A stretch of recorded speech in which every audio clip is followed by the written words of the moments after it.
Right, so we are getting started. Welcome to everybody who's tuning in to another EBFA educational webinar. I always appreciate you guys taking time out of your schedule, especially for those who are tuning in live. I know that some of you are from many different countries. I recognize some of the names from Australia.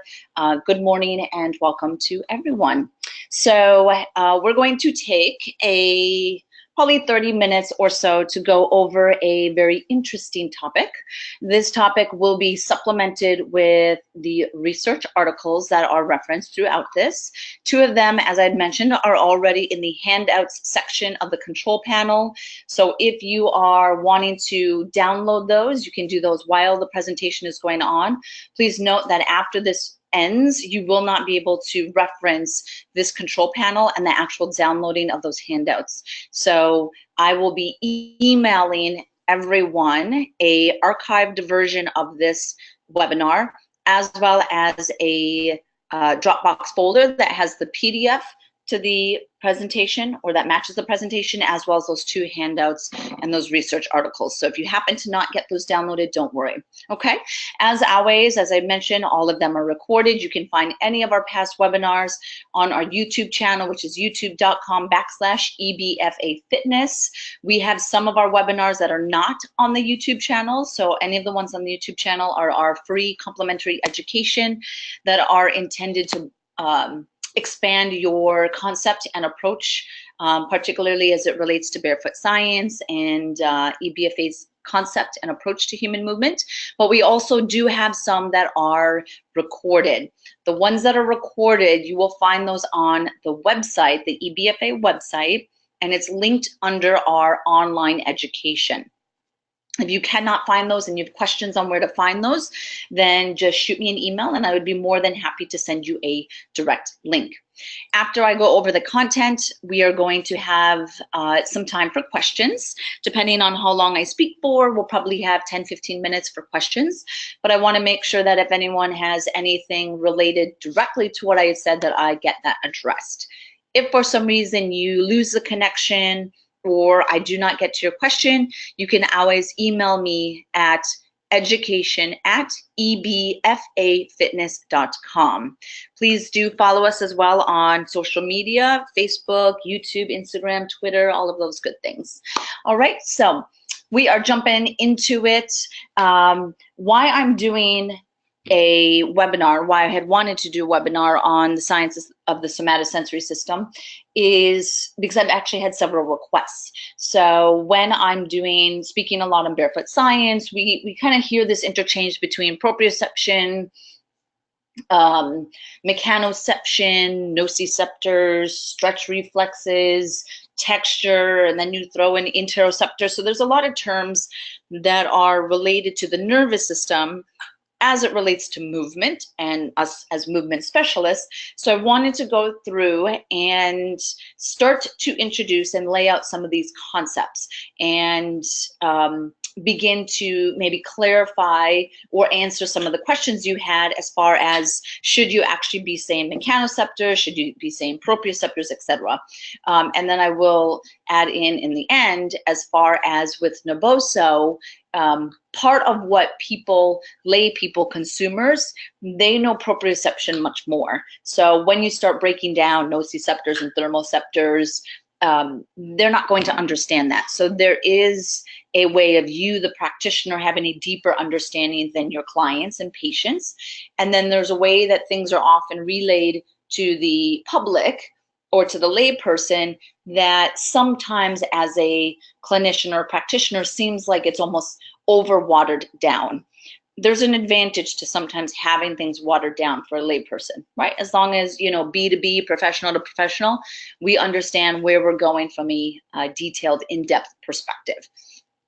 So if anyone is tuning in and has not been on any EBFA webinar before, or is not familiar with who I am, my name is Dr. Emily, Dr. Splichal.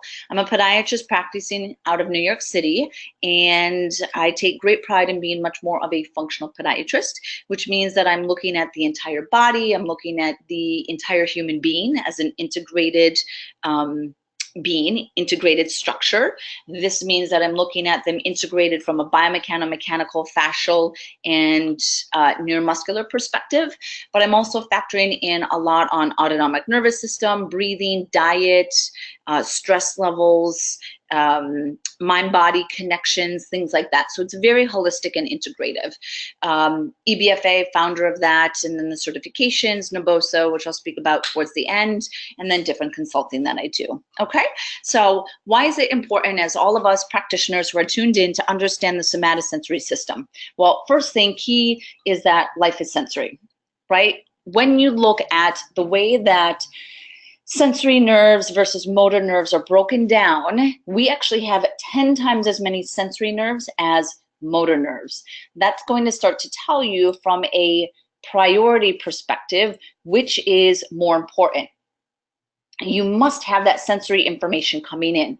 Oftentimes, sensory information of the sensory nerves are going to be referenced as afferent nerves. So the afferent system, which is seeking out the information.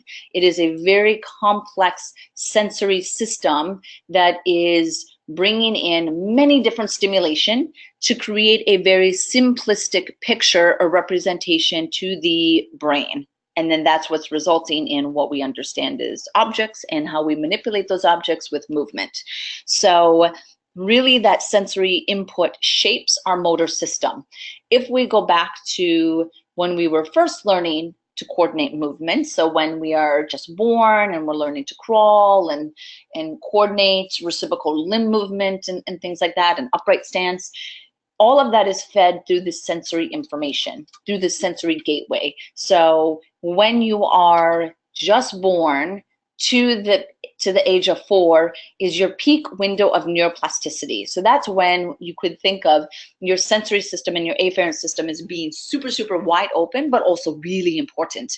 So making sure that you are getting optimal sensory stimulation of all the types that I'm going to be referencing, which means that it's going to be things with the vision, olfactory, vestibular, proprioceptives. You got to be doing something to the joints. That's why when a child has a sensory processing disorder, you can do joint compressions, or you put like a weighted blanket on them. Those are things to stimulate the joints and the proprioceptors. And then you also have tactile or these touch receptors. All of that is important, and all of that needs to be fed to create optimal motor systems or motor programming.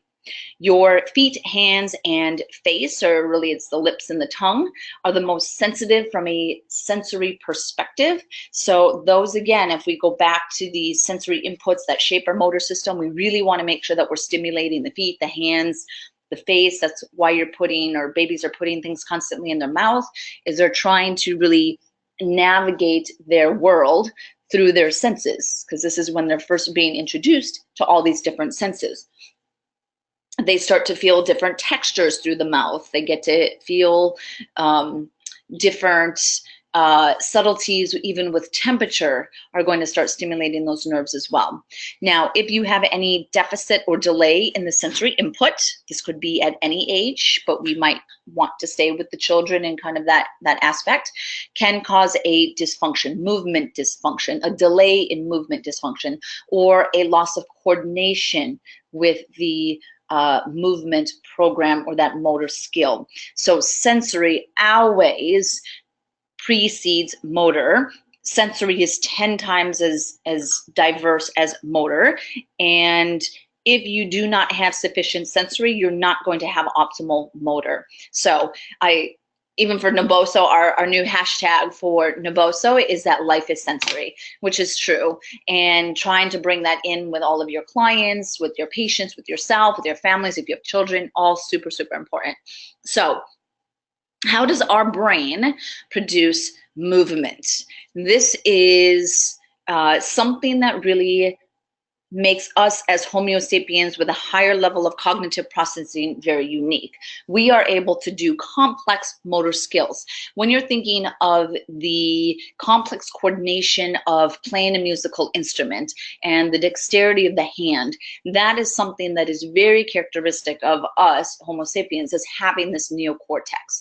If we did not have the neocortex and the advances from a cortical perspective, we would not have the complexity of the motor programming and the skills that we have athletically or artistically, surgically. All of that is critical and really what differentiates us from primates and from any other living creature. So when we look at the neocortex and the cortical areas that are involved in movement, is that it's going to start from a prefrontal cortex perspective. The prefrontal cortex is really where we do our decision making, our planning. This is where we're starting to create the how for movement. And your prefrontal cortex is linked to vision. I don't go into vision a lot in this, but obviously we know that vision is extremely important, and your eyes really are the first outlet of your brain. So vision and optimizing vision really is important to optimal movement. That could be as going in detailed as far as blue lights versus red lights. There is, it's called Irlen, I-R-L-E-N, Irlen, well, they call it Irlen syndrome. And then there's Irlen-based glasses. And essentially it goes and it tests what different light wavelengths do to your brain, right? Where if you are more sensitive, your brain is more sensitive to certain wavelengths, that's going to just start to shut down your entire body, your entire motor system. You're going to get fatigued. You're not going to be able to process things. And all of that is clearly going to be integrated. Your reaction times go down, etc. So I encourage you to look at Irlen, I-R-L-E-N syndrome, Irlen tests, they have Irlen glasses, etc. Now, outside of the prefrontal cortex, which is really our how system, is we're going into our premotor cortex, which is where we are organizing movement. That premotor cortex is then going to be connected to the motor cortex, which is where we are actually executing movement. So if we look at this a little bit differently, where we can see this is that you have some sort of sensory stimulation that is coming in. You have the afferent stimulus. You have the mechanoceptor stimulus that is coming in. That stimulus is then going to go into your brain stem. So it's going to go up your spinal cord, right? So that's the next level of complexity. And then from the spinal cord, it's going to go into your brain stem. And the brain stem is the part of the brain that controls when you have spinal reflexes. So the brain stem in itself can control motor programming, okay, on a reflex-based aspect of that. And then your brainstem would then go to your motor cortex. And the motor cortex here is, if you can see kind of the breakdown of this body, this is showing how your brain is creating a association to different parts of the body based off of sensory information.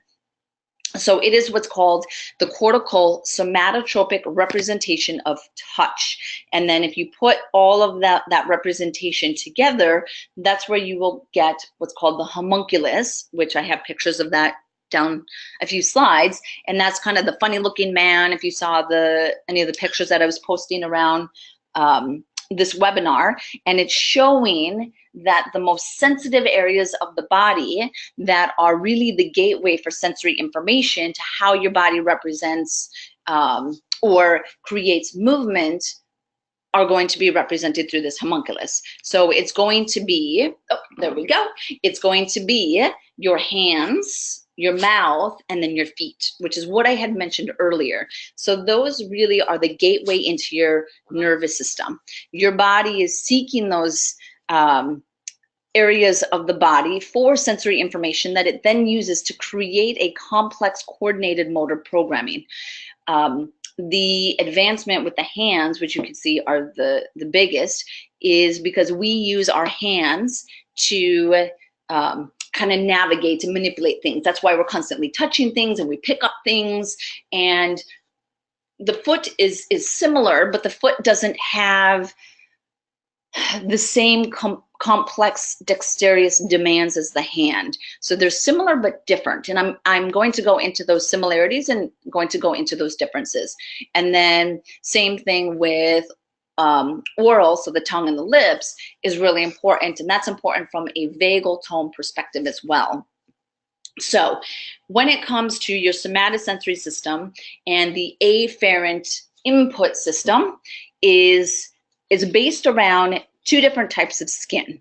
Okay, so we have what's called glabrous skin, and the glabrous skin is the skin on the palm of the hands and the skin on the bottom of the feet. And these two areas, the hands and the feet, are the ones that we're going to be focusing on. So the hands and the feet, they're similar, but they're different. So similar but different. Okay, so when we look at them from a similar perspective, is that both of them, glabrous skin in general, has 13 different kinds of afferent fibers. We're not going to go into all 13 of them, but just know that there are many different kinds of afferent sensory fibers that are in the hands and the feet. Now, when it comes to the actual number, the hand has so many more mechanoceptors than the feet, and the sensitivity is going to be different. Your hands are actually more sensitive from a mechanoceptor touch perspective than your feet, and it makes sense, right? Because we need to be constantly manipulating objects, and that's really where the development of the nerves in the hands come from, is needing to be manipulating objects while they are in the hand.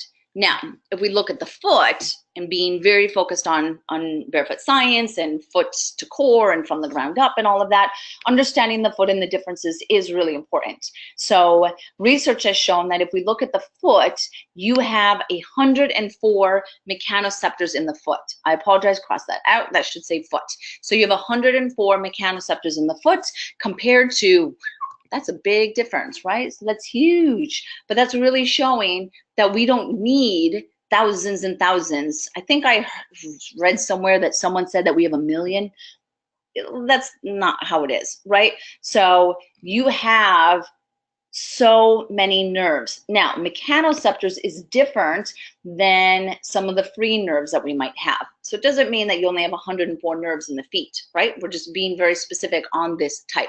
Now, the sensitivity of the nerves in the feet is actually lower than the hands, which means you need a little bit more stimulus to create a response in the feet compared to the hands, okay? 70% of the receptors on the feet are rapid adapting.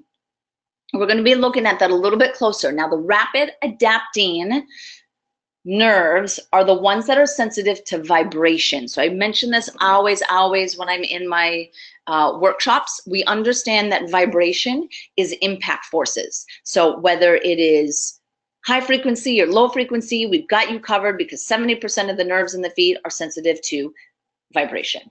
Okay, now the receptor field in the foot is actually greater. And what that means and how that translates is that the finite sensitivity of the nerves in the hand is much greater. The foot can be a little bit broader and less acute and finite than the hand because of, again, really the purpose of the foot is for, you know, standing on the ground, manipulating the ground, okay?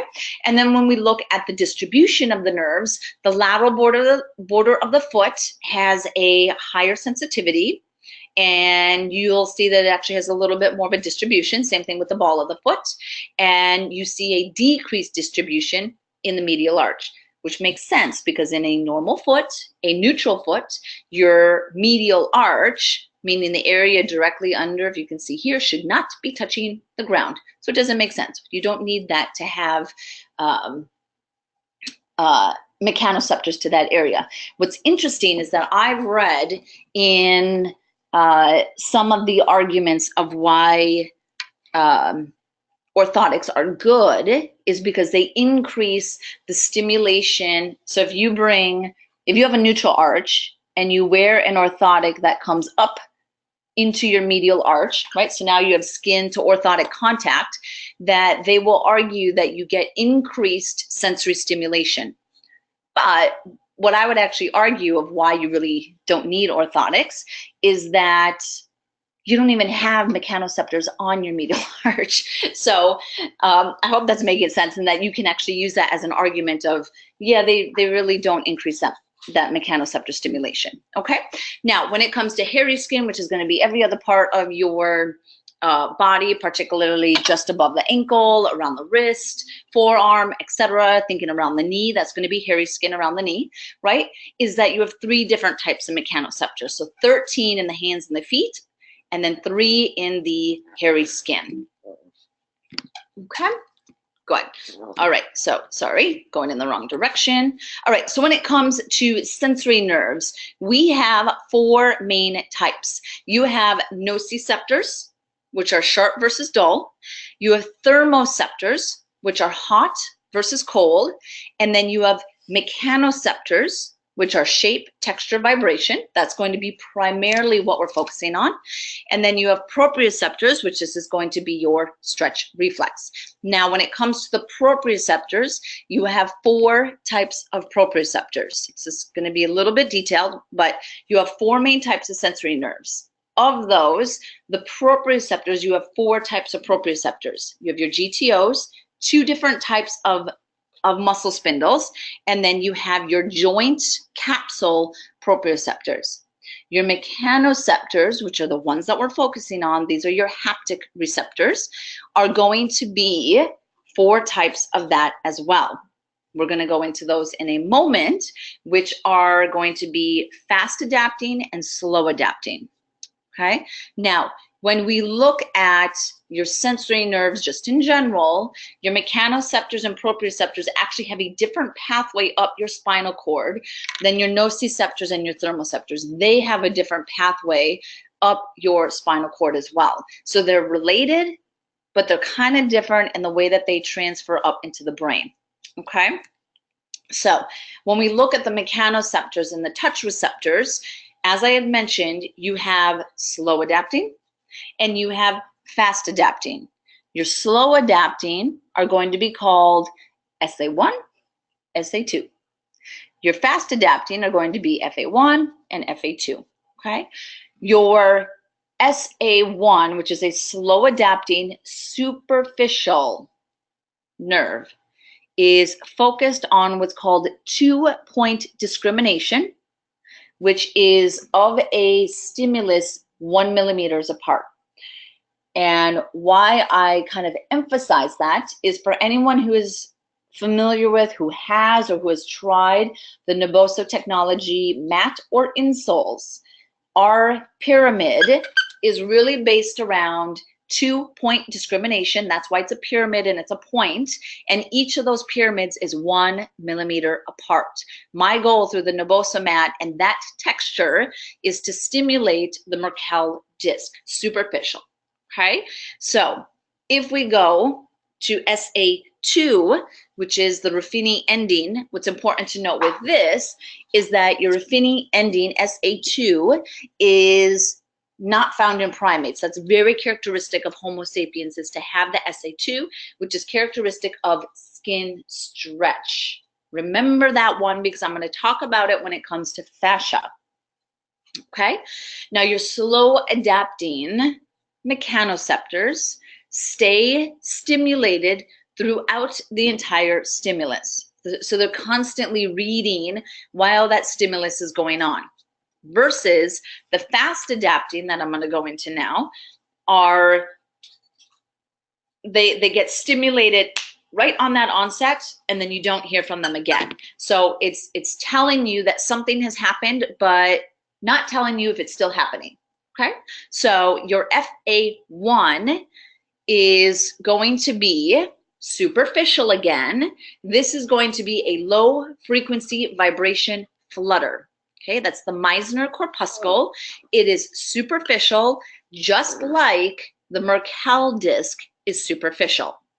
Your FA2, which is the big one that we speak about all the time in EBFA, is your Pacinian corpuscle, which is a high frequency vibration, and it is deep.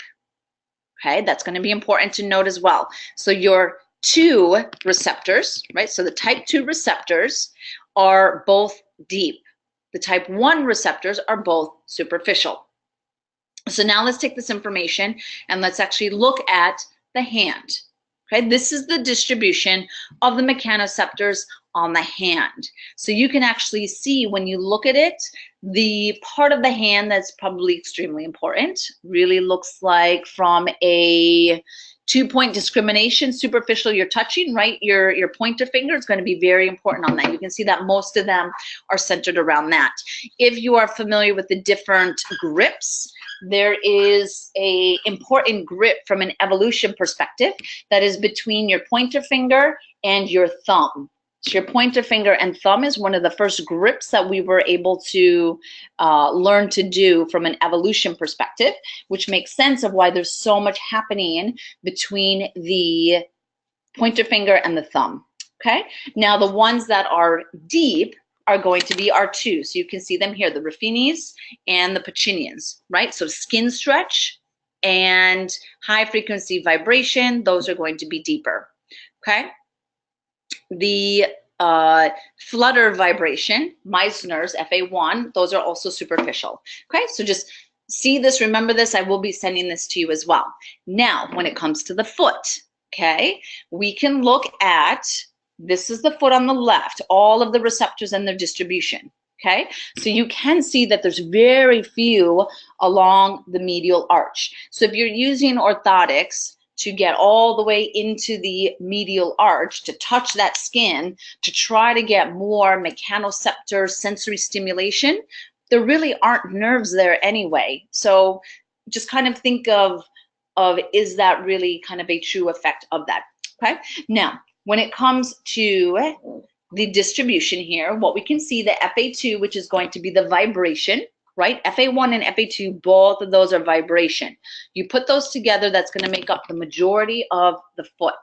You can see FA1, which is the low frequency flutter vibration, that actually has most of the distribution in the foot, which is really incredible, okay? FA2 is going to be a little bit faster, different type of vibration. I often reference to people, and it's also deeper. So what I'll tell people is the FA2s really are in the landing pad of the foot. So if you think you're coming down from a jump, your jump is going to have a different frequency than if you're just doing normal walking, right? The frequency is going to change based on what you're doing, okay? So again, thinking of this distribution, thinking of these different nerves, are they superficial, are they deep, and what are they sensitive to, okay? And the difference between the hand and the feet. All of this relating to touch has to do with what's called a mechanoceptor. Okay, so these are mechanoceptors. So I understand that when I speak of Naboso, I often say proprioceptors and proprioceptive. Why I say that is because it's a much more layman's term that the general public will understand. To start going into proprioceptors versus mechanoceptors, right? Sometimes it's easier to just stay within what the kind of consumer will understand. And then it gives you the opportunity to go in a little bit more detail about proprioceptors and mechanoceptors, okay? And they're deeply related and they go through the exact same spinal tract, okay? Now, this is looking at your skin, a little bit different perspective so that you can see the way that they're actually distributed, okay? So this is going to be a cut. Think of this as, so glabrous skin again is going to be the bottom of the foot and the palm of the hand, and then the hairy skin, let's say, is going to be the ankle. So this is that relationship, okay, foot, ankle. So here, Merkel's disc, or Mechanoceptor here they call it, is your SA1. So you can actually see how superficial it is, right? So it's superficial and it is sensitive to, do you guys remember? To the 2-point discrimination that is 1 millimeter apart. Now, as we age, you start to lose that, what it's called is your spatial acuity range. So your spatial acuity range is 1 millimeter between each of these Merkel discs. You start to widen or lose that acuity with age, which means now they only sense 2 millimeters between each other or 3 millimeters, right? So you can start to see that that's going to affect your movement accuracy as you start to change what's called your spatial acuity of your mechanoceptors, okay? Now, if we go to the next superficial one, so the next kind of deep within your skin, you're going to have your Meissners. These are the FA1. These are the ones that are sensitive to, have you guys quiz yourself. Hopefully you said low frequency vibration, which is the flutter. Okay, this one is going to contract on the onset, where the SA2 is going to stay the entire time that you are engaged in that movement, etc. Okay, again, Nabosa technology is going after the SA1s from a texture perspective, and then from a hardness and some of the other facets of the mat, we're hitting some of the other mechanoceptors. Now, if we go deeper into the tissue, you can see that you have your Rufinis, which are your SA2. These are going to start being deep. And then if we go, these one, what is this sensitive to? Hopefully you said skin stretch. So that's your skin stretch, right? And that's going to be also pressure. So think deep pressure is going to get into the Ruffini. And then if you have kind of a shift in movement. So if you think of the nerves from a massage perspective, that's going to be a deeper pressure massage that has slow movements. So slow kind of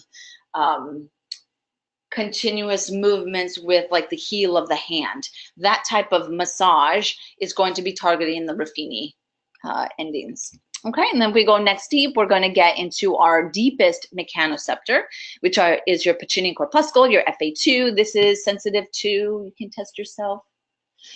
Hopefully you say high frequency vibration. This goes as high as 300 hertz, so that's really high. And what we're going to tie this into next is if we take a little look and we look at the foot here. So this is, pretend that this is glabrous skin. So it doesn't have the hair. That's not an actual representation. There is a cadaver cut and a picture of a cadaver cut cross-section of the foot that showed this beautiful integration of the plantar fascia through the ligaments into these interstitial fascial fibers here into the skin. And really what it was showing is that the glabrous skin is deeply connected to the plantar fascia.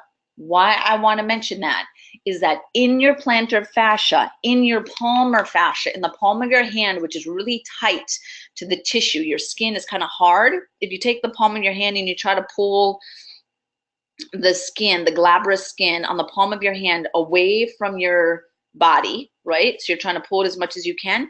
It's really adhered down there pretty tight, right? That is for a reason from a mechanoceptor perspective. You got the exact same thing on the foot. If you try to pull your glabrous skin away from your foot, it doesn't really pull, right? And then if you go onto the top of the hand, it's different, right? It has a different kind of relationship between hairy skin and superficial fascia and glabrous skin and the fascia that lies underneath that. Okay, that's what I want to focus on is the palmar plantar. Okay, so when we look at that, you actually have a relationship between your Pacinian corpuscles and your Ruffini endings, which are your deep mechanoceptors, that actually goes into your fascia. So when it comes to the mechanoceptors of your fascia, the mechanoceptors of the fascia, what you find in here, this is one of the articles that I had tied in, Robert Schleip is speaking about this, is that you have, again, your SA2 and your FA2 in your fascia. Your Ruffini endings, I spelled that wrong, I apologize, is you can find Ruffini endings, which again is the skin stretch element, right? Skin stretch, slow onset. You're going to get the stimulus the entire time that the stimulus is happening. You find them in the dorsum of the hand, so the top of the hand, the outer layer of your joint capsule, which we know the joint capsule is related to stretch. So as you move a joint, if you're moving your ankle, you are getting a stretch to the joint capsule, and you are stimulating not just proprioceptors, but mechanoceptors, which is different, similar but different, of the Ruffini endings. You will find this in your ligaments. So we know that the way that you stimulate a ligament is by stretching it, right? And typically we thought that you don't get a stimulus from your ligaments until you are at end stretch. However, that's not true. You do now get a faster stimulus from your ligaments at the onset and then continuous through that stretch, which means that, let's say if you're thinking of an ankle and you're trying to avoid an ankle sprain, it's not that you have to be at all the way into inversion as far as you can before you get a stimulus to your nervous system. Even like micro movements of your ankle in inversion and eversion is stimulating the nervous system through these Ruffini endings, okay? And then what's really cool, which was referenced in Robert Schleip's work, is showing that Ruffini ending stimulation, go back to massage if you want, has a suggestive lowering of the sympathetic nervous system, which is great, right? So that's where you could start to see some of the application of massage and fascial release work in a slow stretch way, what that's going to do to the sympathetic nervous system. For those that are focused on autonomic nervous system and vagal tone, highly encourage you to read that article by Robert Schleip and delve into it a little bit more as far as how they reference the Ruffini endings in different massage and manual therapy techniques, okay? Now, when it comes to the Pacinian corpuscle, remember this is the vibration, and this is going to be on the onset of vibration. Where you find Pacinian corpuscles is going to be the bottom of the foot, so the plantar fascia, the palmar fascia, reference that as well. So your plantar fascia is a very important vibration structure. So I will often see patients getting plantar fasciitis when they are uncontrolling, or they're not controlling impact forces or vibrations effectively. They often have a delayed foot because they're not anticipating that stimulation of the Pacinian corpuscles or vibration. Okay, you also have Pacinian corpuscles in your aponeurosis, which if you're not familiar with the aponeurosis, it is the, I feel like I didn't spell that right either, it's okay. It is going to be almost like the retinaculum that is surrounding the joints. So it is a thinner fascial structure. And then this was interesting, is that the Pacinian corpuscle is the deeper aspect of the joint capsule, where the outer layer, the more superficial aspect of the joint capsule, which is stretch, is Ruffini, and then the deeper vibration is going to be Pacinian. Together, they are working to create the movement control of the ankle, which is, again, complex. So we need these very diverse input systems. And then you will also see it in the periosteum of the bone. So that's where I will see a patient who, again, is not controlling impact forces and vibration. They're insufficiently stiff when they strike the ground. Those are the patients who are getting a calcaneal periostitis. So if you've ever had a patient or a client have heel pain and it's retrocalcaneal, which means it's the back, but it's not really on the Achilles tendon, and you know that it's more like kind of this fascial saran wrap that's coming around the calcaneus, that's going to be the periosteum. And the periostitis, I often associate that when they're not controlling the vibration.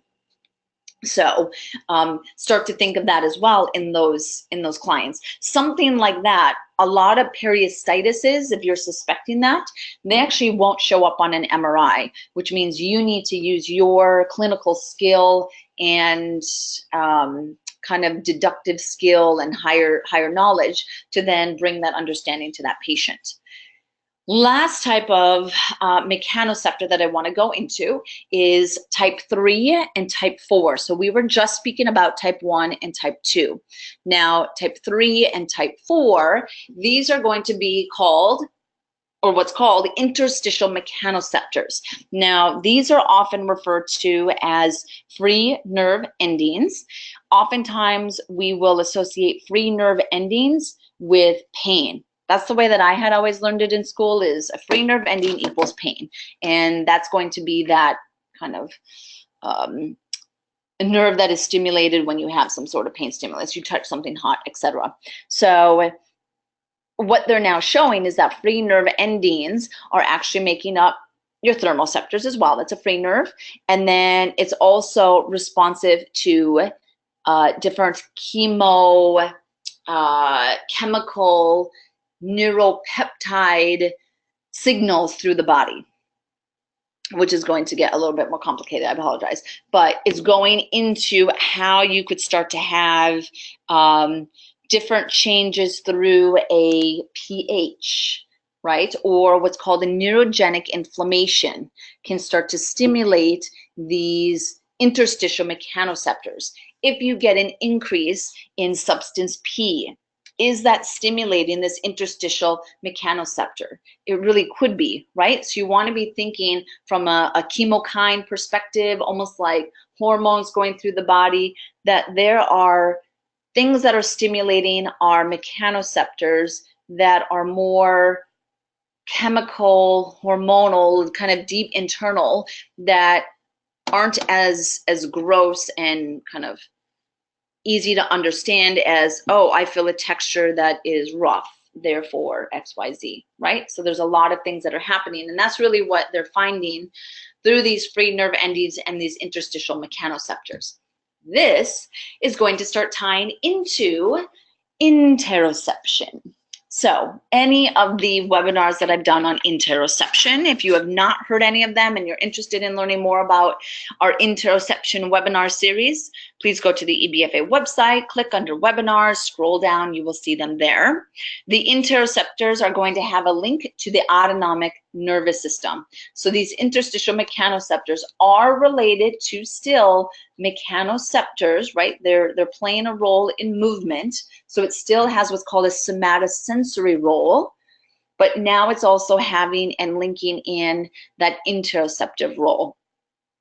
Makes it more complex, but it just shows how deeply integrated the human body is and how you cannot separate the autonomic function, heart rate, blood pressure, digestion, and how that links to movement. Of course, that goes into breathing, which goes into movement, which goes into emotional state, and it becomes the very complex structure of how I now look at my patients and how I encourage all of you to start looking at your patients and clients and athletes from a very integrated perspective. So how can you start using this information and this introduction to the somatosensory system is think of and remember the homunculus. Remember the feet as the gateway into the nervous system. Use the hand as the gateway into the nervous system. Use texture, use vibration, use skin stretch. Understand the relationship between feet, hands, and the fascial system. So it really makes sense. Really, that homunculus now should have like a fascial web tied in it, is that the tensegrity web really is nerve tissue. And a lot of those nerves that are found in our fascial system are mechanoceptor based, which means that they are those raphinis and the pacinians and the free nerves and the interoceptors that I spoke of, and it makes it just even more integrated. I also often speak about that when you want to target the fascial system is that you want to think of your feet as fast. Anything with the hands is going to make you fast, and then anything through the fascial system is going to make it fast. So here I'm just showing different textures. The one on the left are the noboso insoles. So that's a way that we can access the receptors in the feet, getting them out of their shoes. That's a huge reason why barefoot training is so important. If you start to cut off the mechanoceptor of the side, the mechanoceptor side of the foot, and you become only proprioceptive, which is GTO, muscle spindle, and joint capsule, that means that you are going to have a decreased reaction time. So think of opening all of the sensory gateways, not just limiting it to proprioceptors because their shoes are on. Okay, and then same thing with the hands, incorporate the vision and the vestibular as well. So in summary, and then I will take any questions that you guys have. And then as a reminder, I will be sending you the PDF. You have the research articles and then the recording as well. So in summary, I apologize for my dog. In summary, sensory is critical to creating optimal movement patterns. Sensory, life is sensory, sensory, sensory, sensory. You must be looking at every human movement that your athletes, clients, and patients are doing by asking yourself, do they have a movement dysfunction because they're not getting sufficient sensory information in? Is it coming, or is it a lack of sensory information from the hands, from the feet, from the vision, from the vestibular, or from the fascial system? Sensory feeds the motor cortex, which is prioritized through the homunculus. So you can learn more about the homunculus and the cranial nerves. One program that I would encourage you to check out is called Restorative Breathing with Lois Laney. Amazing, amazing program that I encourage you to check out. I will include her information as well. Both mechanoceptors and proprioceptors play an important role in motor control. Remember that they are going through the same spinal tract. And then nociceptors, thermoceptors, those would actually be your free nerve endings, right? We'll put those in the direction of free nerve endings have their own spinal tract that they go through. And then they're going to affect the brain a little bit differently. Okay, targeted mechanoceptors of the hands and feet enable better motor control. So if you have someone who has perhaps Parkinson's, MS, post-stroke, they're a child with a sensory processing disorder or anything along the spectrum, is thinking about how can you incorporate stimulation of the hands, the feet, vestibular, vision, olfactory, mouth, thinking like humming, chanting, anything through the vagus nerve and the esophagus, you want to be stimulating that as well. And then finally, your fascia is sensory tissue that is deeply involved in all human movement and motor control. Oh, that was your holiday gift to you all. I hope that you guys enjoyed. If you have any questions, again, the focus of this was much more centered around mechanoceptors versus proprioceptors. But again, just remember that the proprioceptors, the GTOs, the muscle spindles, that's again more your stretch reflex. Proprioceptors are found much more on the side of the muscle. Mechanoceptors, when you look at the muscle tendon junction, and if they're lying around that, they will be more on the tendinous side, and then they will be also in the glabrous skin. Okay, so I'm going to go through if there is, so yes, just kind of reconfirming, Kennedy, that is a great point, that yes, your ligaments are always on. When you look at kind of before the pre-fascial research based, is a lot of people would be looking at ligaments as very passive, and that, you know, hey, you're not getting any stimulation until you're all the way at the end stretch, and by the time you're at the end stretch, it's probably too late to correct and protect that inversion moment of the ankle, etc. So that's not the case.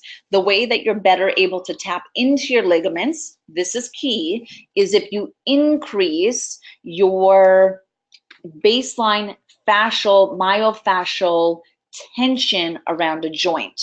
And if you look at a joint, and I had a presentation I used to do around this. There's probably a webinar that you can find on YouTube. And I show a cadaver representation of a joint, ankle joint, wrist, elbow, all the same thing, knee. And think of it as this connective tissue web, capsule, ligaments, retinaculum, there's tendons that are crossing through, and they're all blended into each other. And they blend into each other in a way that you cannot differentiate them. And then they're also blended into your muscles. So this fascial web surrounding the joint blends in beautifully to the muscles that control that joint. So by creating a baseline anti-gravity effect or a little lift of your muscles, let's say we'll use our quads as an example. If you use just a little bit of a lift, an anti-gravity lift of your quads, you're putting a baseline tension around that joint.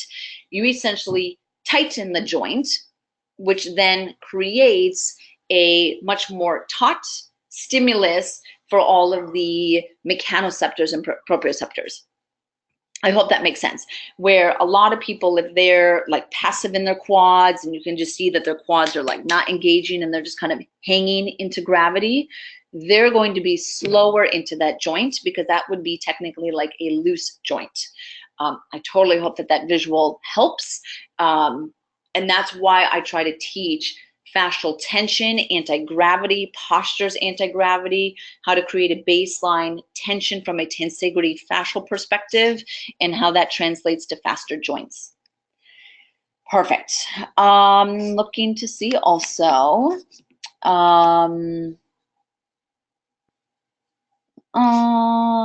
let's see, you guys are so welcome. There's the FA2 in the picture you showed. Cover all the plantar surface of the third toe. Why?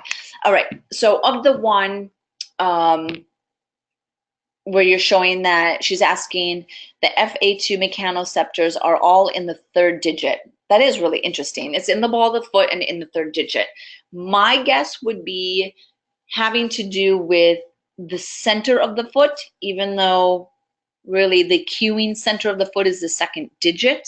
The third from a weight distribution perspective, my guess is that it's the midline from that weight distribution. So as you're jumping and taking off, you're going to be hitting that third digit from a vibration mechanoceptor stimulation perspective. But that was a really good question. Okay, let's see if there's any other.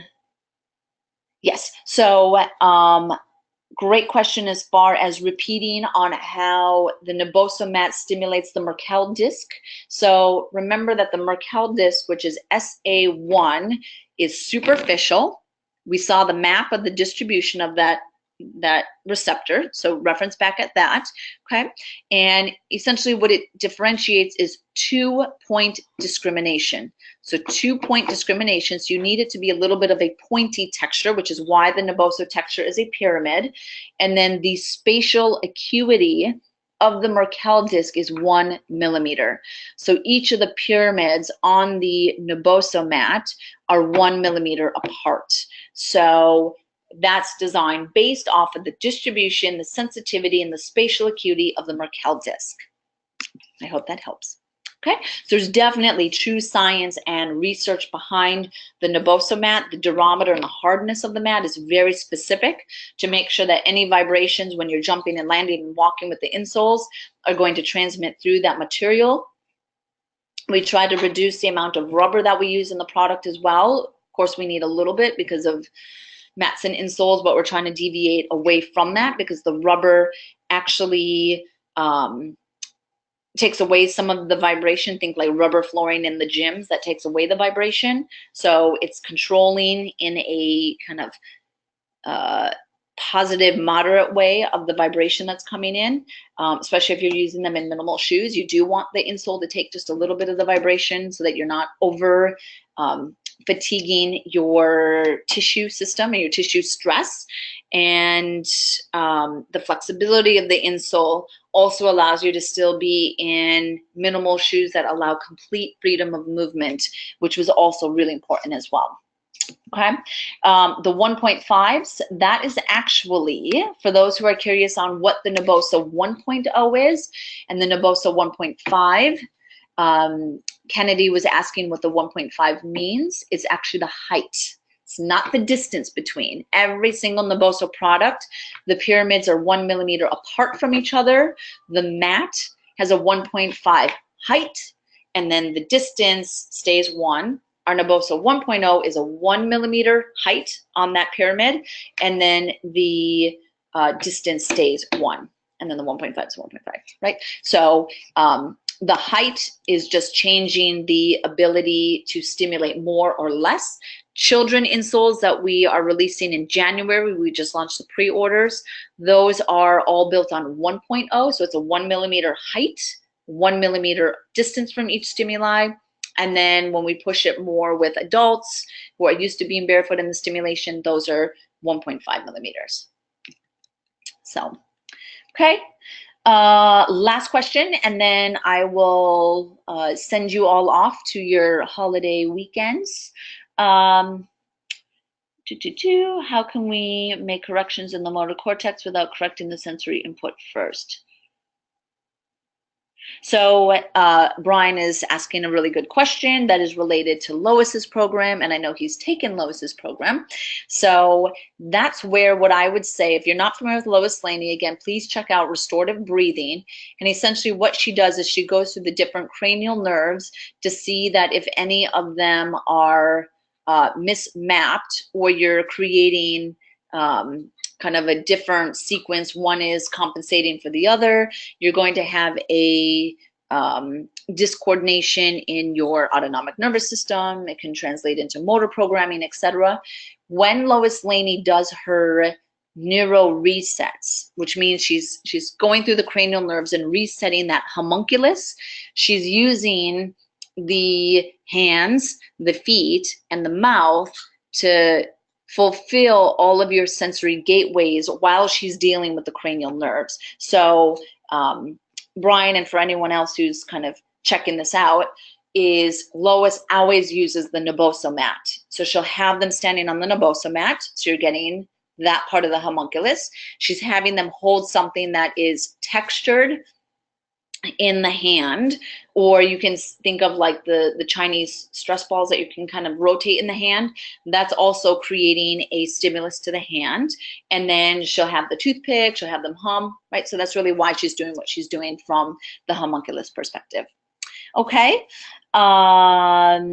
Yes, the name here, I'm typing it in. Last thing that I'm doing, Lois Laney, restorative breathing. She is amazing and super excited. Oops, I just deleted it. We are actually doing a joint workshop. Brian, you might be really excited to hear about this. We are doing a joint workshop June 1st to 3rd in Chicago. It is on the EBFA website, and we have a day and a half of Lois Laney speaking about her cranial nerves and the way that she looks at sensory sequencing for motor programming. And then you have a day and a half with me, and I'm going to be speaking about how I use the feet and the barefoot mechanoceptor fascial system to then kind of be the next step after her work. So I will send that, I'll include that in the email, because it's just going to be something you guys do not want to miss. Lois's work is great. And then again, combined with what I'm doing from Barefoot Science, I think it's a really amazing marriage. And she really needs to get her program out in many of your professionals' hands, because I know you can really use it and make an impact with your clients and your patients. So with that, I'm going to say good night, or have an amazing day for those who are tuning in from Australia, and I saw some from Asia as well. Thank you guys for your time and your support of EBFA and Naboso. Have an amazing end of 2017, and I hope to see many of you or all of you in 2018. Take care.